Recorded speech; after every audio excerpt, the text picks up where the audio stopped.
মদিনার পথের ধুলি আমি মাপতে পারলাম না, মদিনা যাইতে পারলাম না, মদিনা দেখতে পারলাম না, মদিনা যাইতে পারলাম না, মদিনা দেখতে পারলাম না। প্রভাবিত করা হলেও নবীর ইজ্জতের হেফাজতের জন্য রাজপথ ছাড়বে না, ছাড়বে না।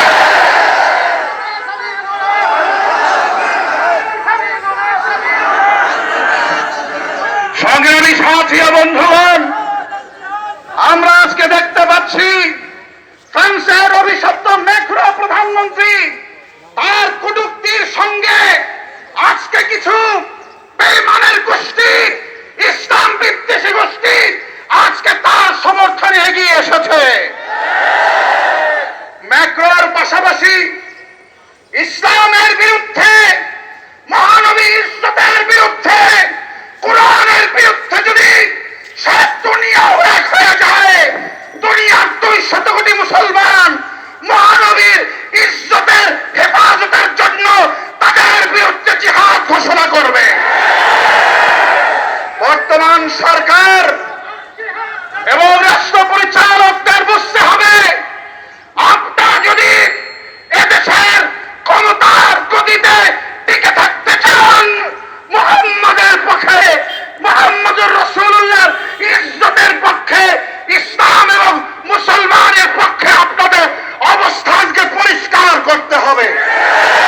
যদি এমনটা না করেন, তাহলে দেশের জনগণ যদি রাজপথে নেমে যায়, নবীর মহব্বতে যদি সব বাংলার মুসলমানরা নেমে যায়, তখন নবুত পরিস্থিতির জন্য আপনাদেরকে জবাবদিহি করতে হবে। সমাবেশ আমাদের ঈমান বাঁচানোর সমাবেশ, ঈমান রক্ষার সমাবেশ, ঈমান নিয়ে কবরে যাইব সেই সমাবেশ।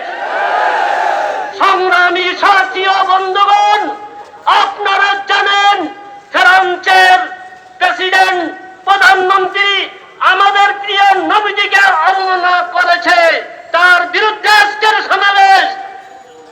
নবীজির সম্মান রক্ষাতে আজকের সমাবেশ। নবীজির অপমান মুসলমান সহ্য করতে পারবে না।